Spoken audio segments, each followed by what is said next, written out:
Hey everyone, welcome to the Zeitgeist on A Mighty Blaze. I am your host, Jane Roper.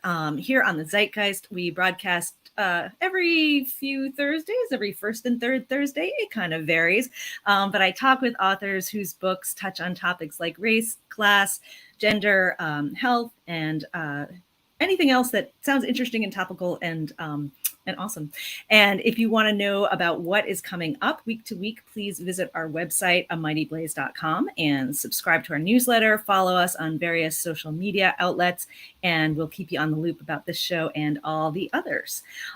So my guest, Mecca Jamilah Sullivan, PhD, is the author of the short story collection Blue Talk and Love, which was the winner of the 2018 Judith Markowitz Award for LGBTQ Writers, and The Poetics of Difference, Queer Feminist Forms in the African Diaspora, which explores the politics of experiment in global Black feminist art, literature, and hip-hop. Her fiction and scholarship have appeared in countless publications, including Best New Writing, The Kenyon Review, Feminist Studies, Prairie Schooner, Tri-Quarterly. I love Tri-Quarterly, they're awesome. New York Magazine's The Cut, and others. In her creative and critical work, Mecca considers the links between language, imagination, and bodily life in the Black, queer, and feminist experience. She has earned support and honors from the Breadloaf Writers Conference, Yaddo, Hedgebrook, the Woodrow Wilson Foundation, the Mellon Foundation, the Center for Fiction, and the National Endowment for the Arts. She is Associate Professor of English at Georgetown University. Mecca's novel, Big Girl, which has a big, gorgeous cover that is amazing. And I see now that your shirt matches it. Very smart. Love it. Yeah. You put in the color, right? Yeah, you got to coordinate. That's right. Big Girl was published this month by Norton. It was chosen for multiple most anticipated lists before that, including Essence's 18 new books we can't wait to read this summer, The Roots 9 books by Black authors we can't wait to read this July, and Vulture's most anticipated books of 2022. The New York Times calls the book achingly beautiful. Big Girl triumphs as a love letter to the Black girls who are forced to enter womanhood too early and to a version of Harlem that no longer exists. Kiese Lehman, author of Heavy, an American memoir, says, "There are 3 books on earth that I would give anything to be able to write and reread until the sun burns us up," which it may do soon.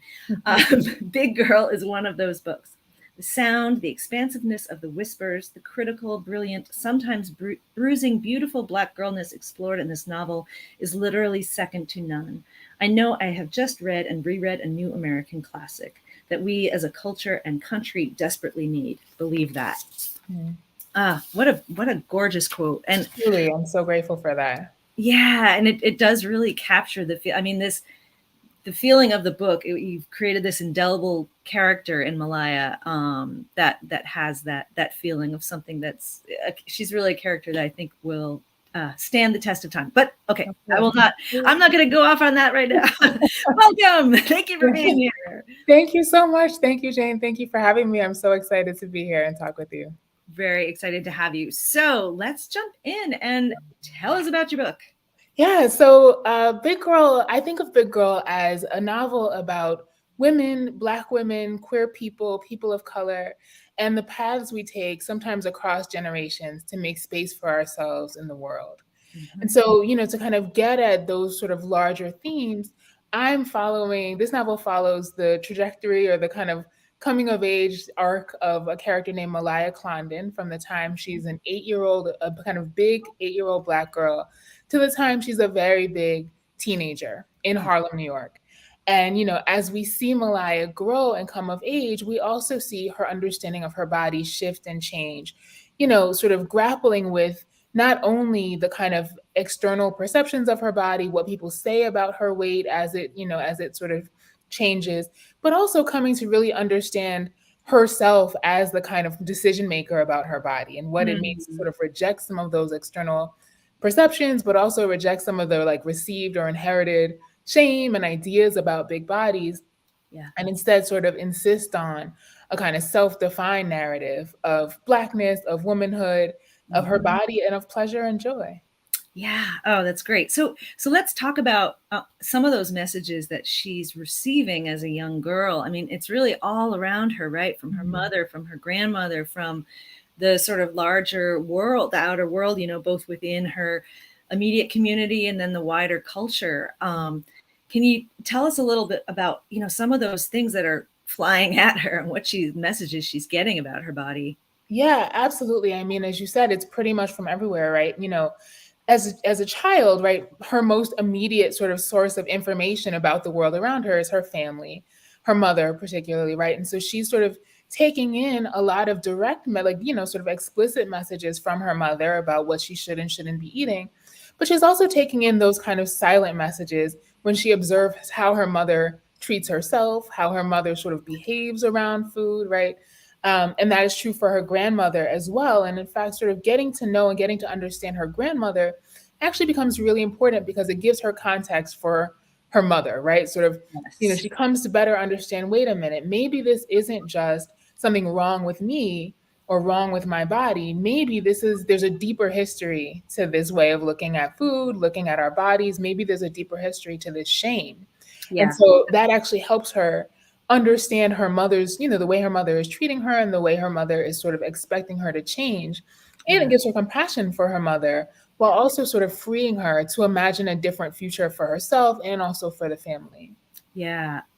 It seems like so much. I mean, certainly this case in my family, but like a Mhm. lot of times those ideas about body, about what your body should look like, about, like fat shaming and fat phobia, that's really like often deeply ingrained. And it kind of changes generation to generation, but it's a hard thing to shake when you've been given these messages from the get-go. Right. Um, Yeah, absolutely. And it's interesting because sometimes the packaging changes from generation to generation, literally, Mhm. right? Like what's Right. the new diet that we're doing or what.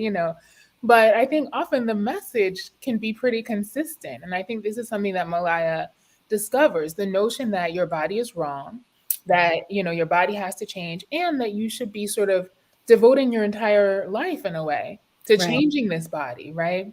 Right. It's a pretty kind of foundational, sort of premise that I think a lot of people internalize, unconsciously. You know what I Yeah. mean? The notion that, you can almost pretty much guarantee that if you walk into a room full of people and say, hey, I'm on this diet, someone else will want to hear about it, or right. And Of that's course. our culture. Yeah. So I think Malaya, part of what we see Malaya figuring out is how to understand that and even sort of see how that might work for some, but choose something different for herself, right? And sort of Mm. choose a different way of relating to her body that isn't just about wanting to punish it or feeling ashamed, by it, but rather wanting to really enjoy it in all the ways, Mhm. right? She, Mhm. enjoying food and enjoying movement and enjoying, kind of erotic pleasure, right? All of that is part of the journey that she's on internally, right? Yeah. Regardless of sort of what she looks like outside. Yeah, right. So really, really inhabiting her body and like filling it up, and like Yes. yeah, making it her own. I Yeah. thought it was so. There's one thing that I think the grandmother says at one point when she's taught, and the grandmothers, it's so clear that a lot of these messages, about body and fatness and what it and how women should act and Mhm. have gotten filtered from the grandmother through the mother. She Mhm. said something about a woman who's losing weight, and every time she saw her, she was half of herself. Mhm. And I thought, oh, that just was so striking because like Wow. half of herself. Wow, it's like as if we should be as women, right? We should be like less of ourselves, Right. shrinking ourselves Right. smaller. Right. So it's great to hear that that kind of stood out for you because, of course, for the grandmother, for Mom Mare, she's seeing this as positive, right? That like Right. getting smaller is the goal, right? And so Yeah. that, you can sort of have that kind of dramatic shift that you're half of yourself, you're half your size every time. This Right. is, this is ideal, right? In some ways, there's a kind of envy from Mom Mare, the grandmother. And yet Malaya is listening as you are, right? That sort of Yeah. like, well, what does it mean to be half of oneself? Yeah. And is that growth or is that the opposite of growth, right? And what are the kind of, again, the internal dynamics at play here, regardless of what's happening with the shape or the size of someone's body? Right. Right. Now, I'd love to hear it's some of the experiences and some of this stuff about bodies and weight and everything is universal to all women. But there's also a way that in your book it's unique to the Black experience for Mhm. Black girls and women. How do you think? What are some of those differences, and what is it about that experience that's unique that you're touching on? Hmm. That's a good question. I mean, so like the literary scholar slash professor in me kind of wants to go to the sort of broader question of, what happens when we look at American culture from the perspective of a Black girl, right? So Mhm. maybe it isn't even so much about sort of clear distinctions between Black culture and American culture, but maybe looking at this sort of lens or window into Black American culture can Mhm. actually just something about our culture more broadly, right? And I think that that's Mhm. the case. So, for example, there's often there's a kind of rhetoric, right, that fat phobia doesn't really exist for Black people because a man likes some meat on his bones, and in fact, this is something, or rather, a man likes a woman, right, with some meat Right. on her bones. This is Right. something that Malaya sort of hears, and yet her experience is that her particular body still places her outside of the realm of the desirable. Mm. She's not really sure if that's even a realm she wants to have access to, right? Like the reason to be Right. okay with her body can't be because some man, might like her, right? And so Right. in some ways, it's a window into maybe a larger logic of, patriarchy and sexism and, For sure. objectification of women's bodies through the perspective of this young Black girl. And my hope is that's what we're seeing happen as we follow Malaya's story. She's kind of confronting these logics that hopefully are familiar to a lot of us, right? And Yeah. part of the beauty of a coming of age narrative is you get to sort of see, the kind of strangeness and weirdness of ideas that we might take for granted from the perspective of someone who's forced to, just because of where they are in life, right? Is Yeah. forced to really kind of like think critically about the world around her. Right, right. Yeah, no, absolutely. And I mean, and that's something that's great that is done very subtly, but you do have her, we kind of see through her eyes, and it does, like you said, it makes us question it. Some of the things that they're being said and being imposed on her, you're kind of like, "Huh, that's weird," Right. especially like some of the Weight Watchers rhetoric, her and some of the little slogans Yes. and when you're looking at them through the eyes, even if it's stuff you've heard before, like that quote, nothing tastes as good as being thin feels, right? Yeah. Even Yeah. though, like, when you think of that from a kid's perspective, it's like, oh God, what does that mean? Like, Right.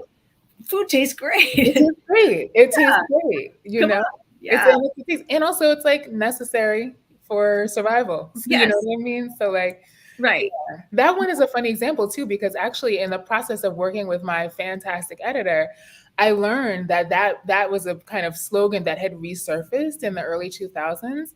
A oh. couple of celebrities had sort of brought it back. I I thought didn't Kate, even know Kate about that. Moss. I wasn't Kate Moss attributed with I'm saying not that. sure exactly who it was. I thought it was Yeah, somebody else. I'm not exactly sure, but yeah, I it's absolutely something I heard as a little oh yeah, girl, stuck in Weight Watchers meetings in the 1980s, right? And so yeah, it's very interesting to think about how literally that same language over the course of a couple of decades persists, right? Even as, just as you yeah. said, does it is it true for everyone? Probably not, actually. Yeah. Right, right. Well, let's talk about, I wanted to ask about, part of why Malaya doesn't lose weight is she eats, even when she's on these strict diets, she will Mhm. eat in secret. And she has this sort of like, it's almost like she has this insatiable sort of hunger, Mhm. right?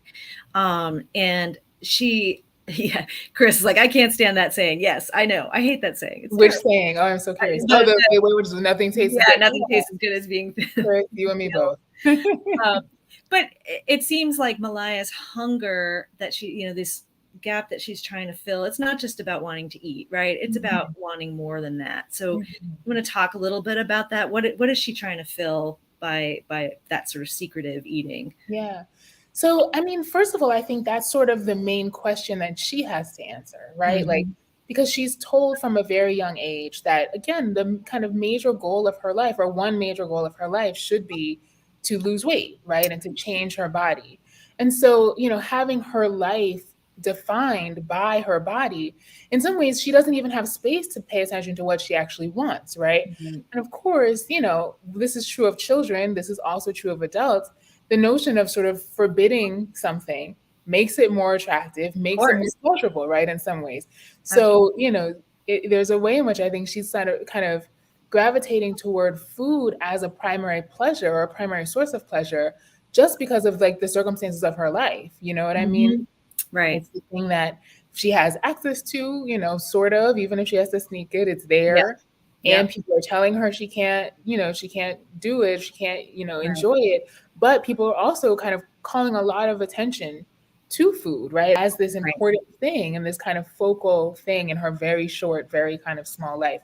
So there's that, and I think part of what her kind of, task over the course of the novel is to figure out, well, what is it that actually brings me joy, right? And so, Yeah. yes, I think there is a sense of kind of an insatiable longing, but I don't know that it's really that different from any of our insatiable longings, right? I Sure. think the one main difference is that from a very early age, Malaya has experienced what many of us experience eventually, right? Which is sort of saying, whatever it is that you want, don't let it be food, right? And because Right. that's the worst thing you could possibly want. And so, it sort of her entire relationship to pleasure and desire sort of molds around that kind of forbidden Right. um that punishment in a way. Right. So I Right. think part of what she's looking for is not only to kind of fill some kind of hole, I don't think it's necessarily more of a hole than any of us have. Mhm. She's just looking for a way to kind of truly enjoy her body, right? And to Mhm. kind of,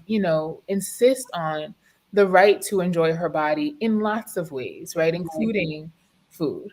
Right, right. Yes, we all deserve to enjoy food. I mean, my God, it's like one of the great pleasures in life. As with, she does start to, explore sort of more sensory side.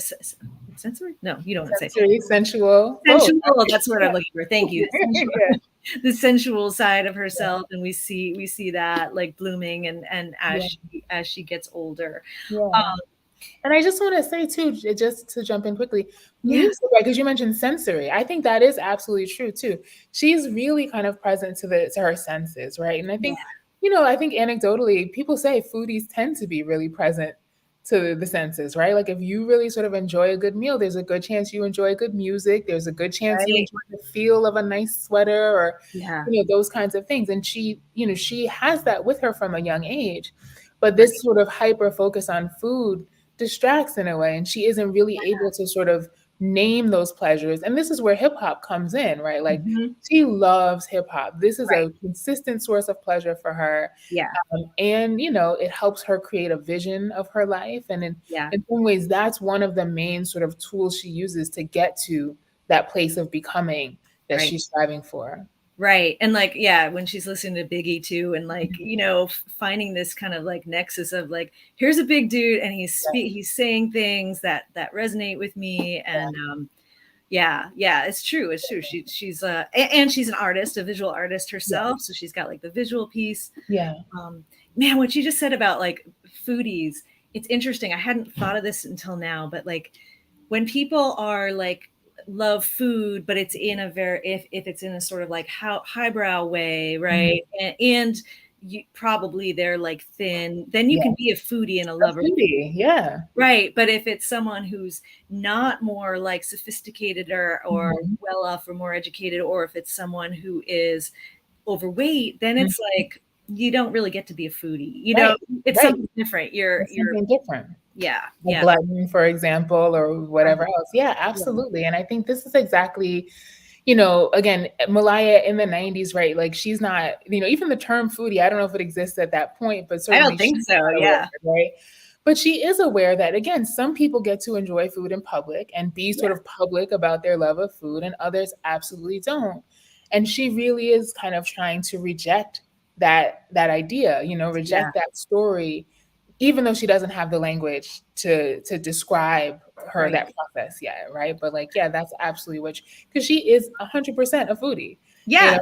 She loves it, right? And Right. the narrator can fill in where she can't to describe her love of food, Right. especially when she's younger. Right. Right. Absolutely.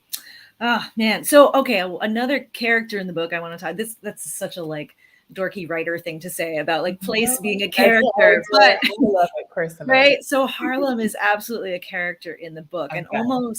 almost in like three different ways, right? There's like Harlem of the past, of sort of like the heyday of the Harlem Renaissance, and Mhm. really up until like the 1950s, and where it was really viewed as like the center of culture and thriving, and Mhm. then what it is, sort of the reality of it in the 80s and 90s, Mhm. and then really the hints of what's to come and what Harlem has become now, which is so different and so much more gentrified. Mhm. Um, but yeah, I'd love to hear you talk about like the role that Harlem plays in the book.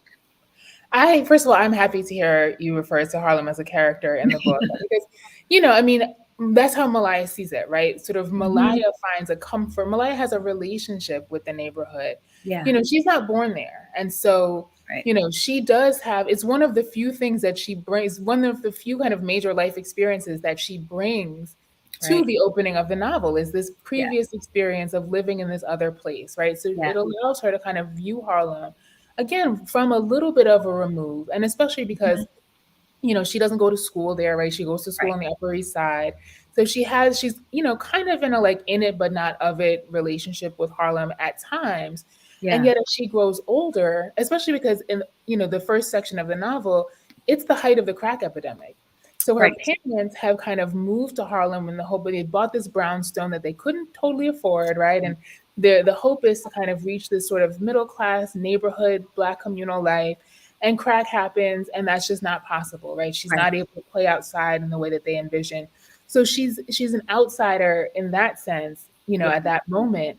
And yet, when we see her as a teenager, Harlem is absolutely a place where this is where she's getting, all of the music that she yeah, loves, right? Before she saves up her allowance to go buy her little bootleg tapes on 125th Street, yep, she's hearing music from the radio outside. She's hearing folks, sitting on the stoop singing and rhyming.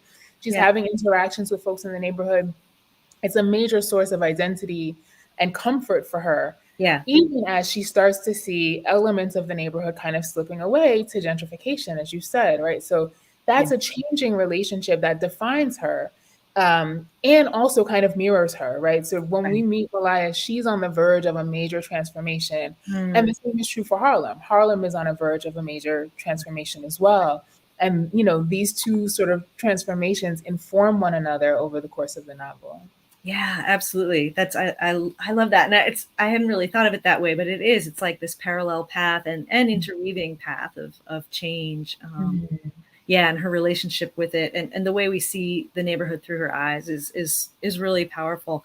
Um, so I loved. I heard you say you describe the book as being about Black girls and women, Black how Black girls and women, Black queer people make space for themselves and their body in a world that's not made for them.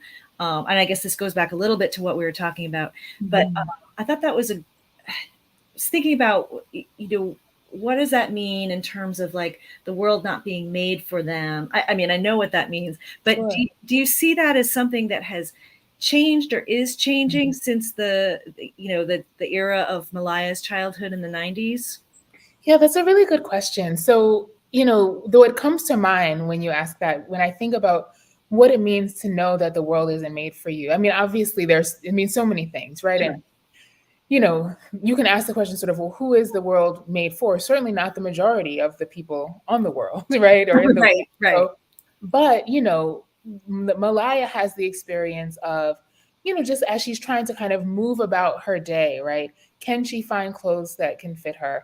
Can she hmm, find seating, right? Is there a booth in the restaurant that she can sit in? When she's walking down the street, do people, sort of make a big display of making room for her on the right, street, right?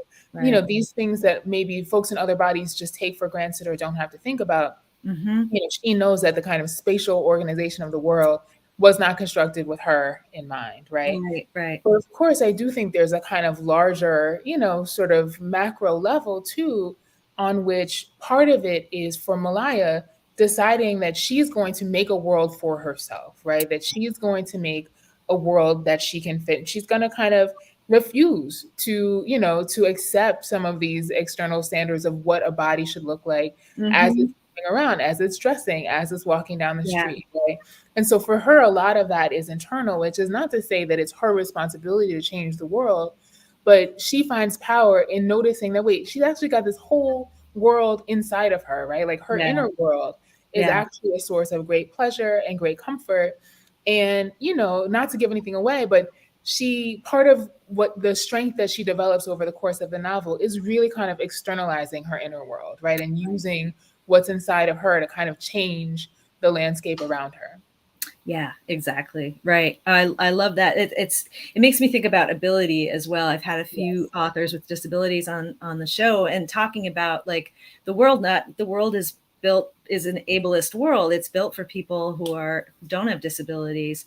So Exactly. it's a similar thing about like trying to navigate, but also trying to transform the world in a way so that it is more inclusive to more kinds of bodies and more kinds of abilities. And I do think that, writing is one way to do that. I think art in general, right? Like to really sort of have these conversations and, really kind of challenge folks to think about what it means to kind of reimagine the world. This is something Malaya is doing from a very young age. And I think those of us who find ourselves outside of that norm, Yeah. we have to imagine a different world, right? And so what does it look like for everyone to start really thinking about that in a serious way through Yeah. the perspective of this young Black girl? I mean, I think it's pretty, Mhm.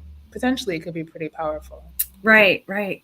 One of the things that I thought was also powerful about Malaya and how you created her was the way that she straddles that class becomes a topic in the book as well, right? Her parents are professionals, they're middle class family.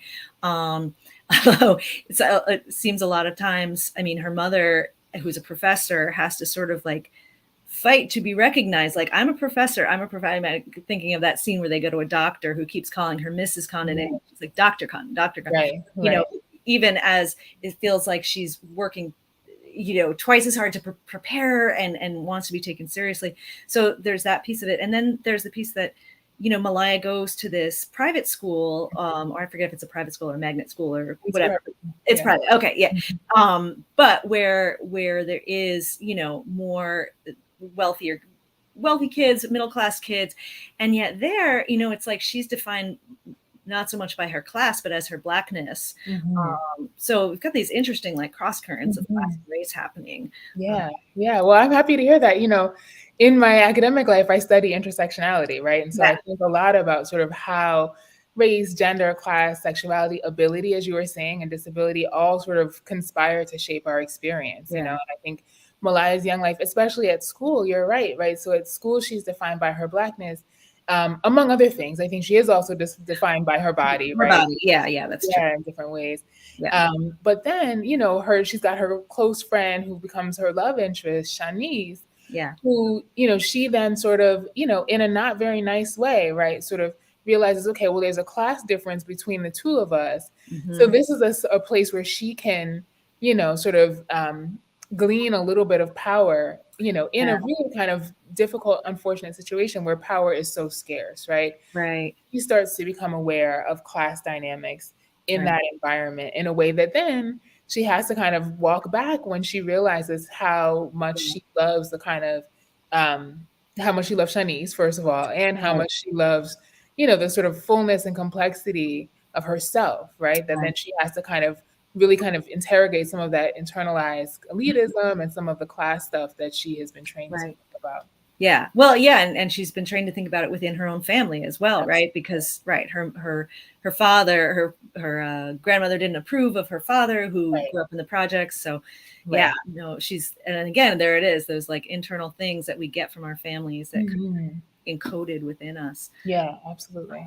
So you reference your academic work, and I didn't mean to. No, I'm glad you did. Actually, I'm really glad you did, because obviously, it informs your fiction. So I'm just curious what that's like for you to, in the academic realm, right? You're talking very explicitly about these issues. And, you're, to put it in, writing speak, you're telling rather than showing. Yeah, than showing. Yeah, that's interesting. I never thought of it that way. Really? Yeah, I mean, so what's interesting is that for me, it's actually maybe more accurate to say that my fiction informs my literary scholarship, only because I started this novel, a very early draft of this novel existed long before my dissertation. It's something that I've been thinking about for much longer than I ever thought about doing a PhD or being a literary scholar. Oh, wow. So, and a big part of why I started the PhD, and why I started the particular book that became my first book, my first academic book, Right. is because of just what we're talking about, right? Like for Mhm. me, what's been most interesting about reading and writing stories of Black women and girls is really thinking about how our lives are shaped not only by race, not only by gender, but also by class, by ability and disability, by body Sure. shape and size, and by the sort of complexity of our inner worlds. You know what I mean? And which is something that we don't often hear told about, right? In kind of Mhm. critical conversations. And too Right. often, we also don't really see it shown in representations of our lives. And so Mm.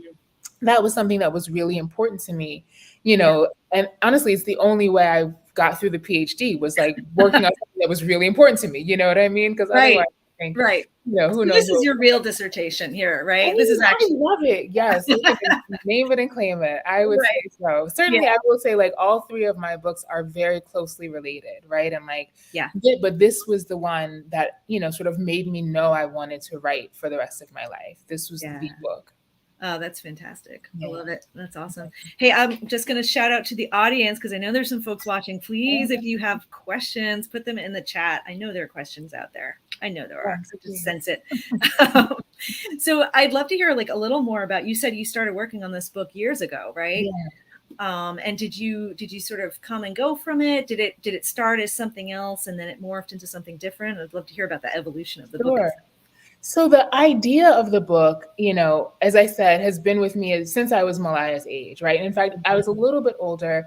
I was reading I was kind of in my mom's library looking at, Toni Morrison, Jamaica Kincaid, Ntozake Shange, all these writers who were not writing for, little 10 and 11-year-old girls. Right. But I discovered their work, and it really was profound for me because I realized then that, like, two things, right? That, a Black girl's life could be something to write about, and that's something that one could do as a career, right? That like Yeah. writing about these stories could be a life path. And Yeah. so, from that time, this is the novel that I sort of began to think about, only because many of those stories are coming of age stories, right? Right. And they all express some sort of element of an experience that was very familiar to me, right? Kind of, Mhm. again, what it means to be a Black girl in a city, what it means to be a Black girl growing up in a family with class mobility kind of as part of the storyline. The Right. piece that I never really saw, two pieces. I never saw a sort of explicitly queer coming of age narrative, Black Yeah. queer coming of age narrative, until I read Audre Lorde's Zami, Mm. which I didn't encounter until later in life. Mhm. Um, and again, there's the question of fatness, right? Like seeing Right. a fat Black girl protagonist, having some of these experiences was something that I felt was really important to me. It was really kind of like, it was a part of my experience that, I knew I needed to see reflected. And Yeah. so, I've dropped these quotes a couple of times, but I think they're really important. Audre Lorde says, I started writing because I had a need inside me to create something that wasn't there. Mm. And Toni Morrison says, if there's a book that you want to read that hasn't been written, you must write it, right? Yeah. And both of those things were totally true for me, which is why I started Big Girl. So the Yeah. more kind of, pragmatic answer to the question is, I was thinking about it while I was kind of like, living and coming of age myself, right? And Yeah. I went to this master's degree in English and creative writing at Temple University, and it became my master's thesis, but it was a very, very different thing. It was a very different book. It was much, much longer, and had a very different sort of point of view strategy. And I thought, okay, well, I've got this draft. I know, I'll just go do a PhD while I'm finishing my novel, right? Sure, just do that. Yeah. Just get it done, and then whatever, off to the races. And Right. it turns out that that's not how PhD programs work. Mm-mm, mm-mm. And so, but I was able to continue to write and work on short stories while I was in the PhD program. Right. And that's how the stories in Blue Talk and Love came about. And then, the Poetics of Difference, my academic book, was kind of extended from my dissertation.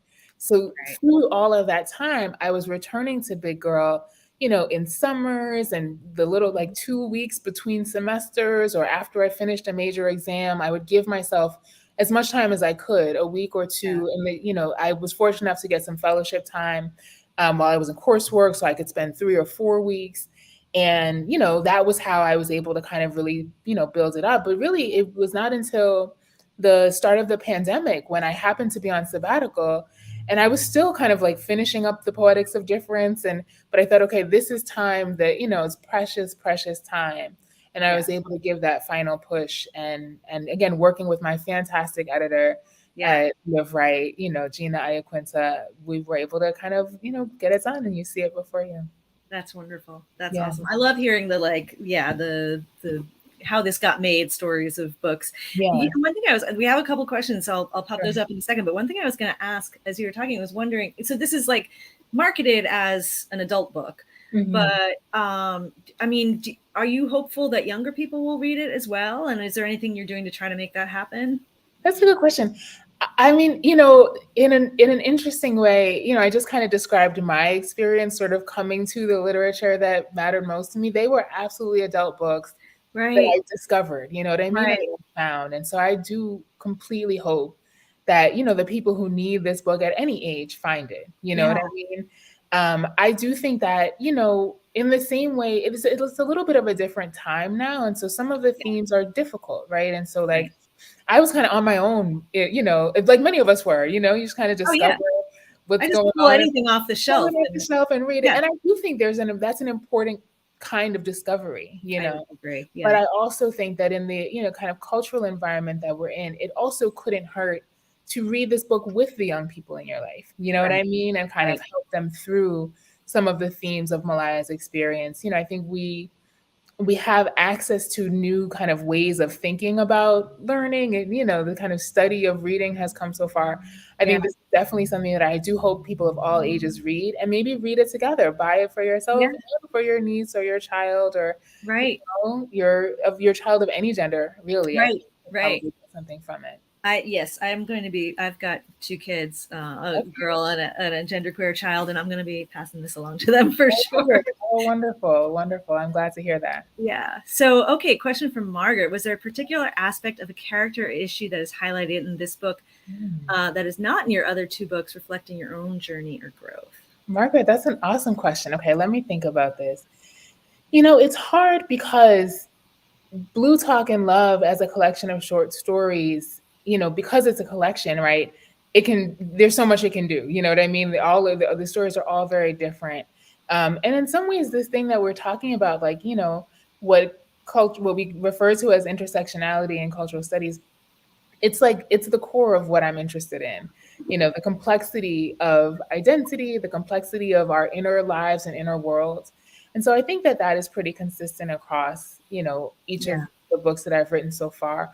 I do think that there's something about the form of the novel that allows for a kind of deep, extended dive into the inner life of a single character. Hmm. And so that is something that, neither of my other books was able to do, particularly just because of the form, but Right. really kind of like developing this character, getting to know Malaya, right? Because I mean, Malaya and I have many things in common, but there's a lot of stuff that we don't have in common. Yeah.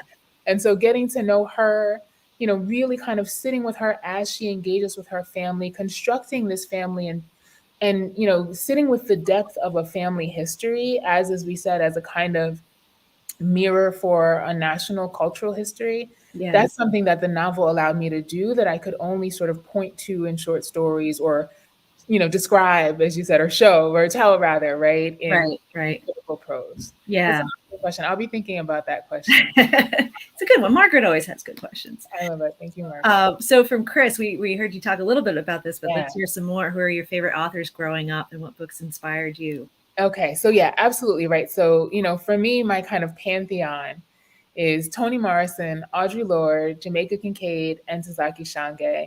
And I encountered all of them around the same time. I was in the fifth grade.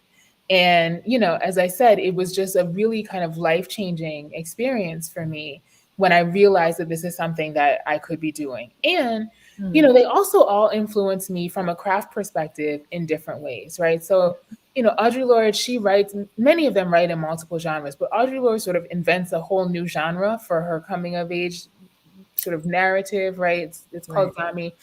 Zami. She terms it a biomythography. And that has always been Mm. really kind of inspiring to me. Like, what does it mean to say there's no genre in existence that really kind of like is sufficient for telling Yeah. this particular story, right? And she's somebody who's really invested in talking about how she's a fat, Black, lesbian, cancer survivor, mother of Mhm. two, member of an interracial couple, right? Her relationship to her identity and the complexity of her identity is really important to her, and she kind of refuses to fit any one genre. Right. That's been very instructive for me as I write in these different forms, right? Like I have yet Mm. to make up a new genre, but sort of I was just moving. gonna say, maybe you will. It sounds It like could you might. happen. It could happen. I don't know. I don't want to reinvent the wheel because the biomythography is so amazing. But That's such a cool. That's a great term. I've never heard that. That's I know, awesome. yeah, you should. I highly, highly recommend. There is still time Yeah. available. You are right. Yeah.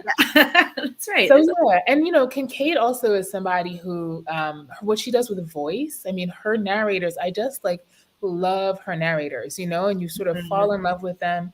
She also tends to kind of revisit similar themes: the mother-daughter relationship, sort of neo-colonialism and colonization.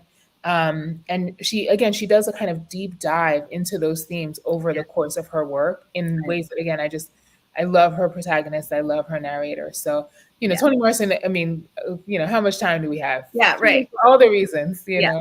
Yeah. And Tazaki Shange too, who as somebody who, first of all, her focus on beauty, the Mm. way she kind of emphasizes beauty of language and sort of the beauty of Black women's experience has been Yeah. really sort of inspiring to me. And she does that in multiple genres as well. I was fortunate enough to get to know her during her lifetime. And so, yeah, she was a major influence and an important mentor for me Mm. as well. Oh, that's wonderful. Mhm. Amazing. All right, we got one last question. This is, I think, the most important question of all. Okay, ready for it. Yes. Oh my gosh, Jenna. Yes, this is a great, What great, you great most question. love to eat? Maybe what used to be a shame food or a guilty pleasure that you now love and relish. Oh, I love that. Okay. I I want to have, answer this one too, though, Jenna. okay. How about you go first? Do you mind? Oh crap! I shouldn't have said Oh that. no, it's okay. You know I what I no, you know what I love, and I remember, and this actually speaks to like sort of the fat shaming, food shaming thing a little bit. I love bread, like especially like yes, really good fresh bread. yes. And I remember my parents being like, I remember somebody, maybe it was a parent, maybe being a grandparent, saying, if you eat too much bread, you're gonna end up like this. Right, And saying like bread, so bread bad. Like bread right. gives you big Yep, chubby cheeks. right. I freaking love bread, and I I eat love it it. now with pride. All right, that's Okay, I have a follow-up question about the bread though. oh So okay. is it like warm bread with butter Yeah, or like okay, a warm bread with butter yeah, is that, or like a really good like baguette, or yes. like rustic Oh, bread with like crusty bread with olive yeah, oil. olive oil. Oh, so good. So good, Yes, so good. amazing.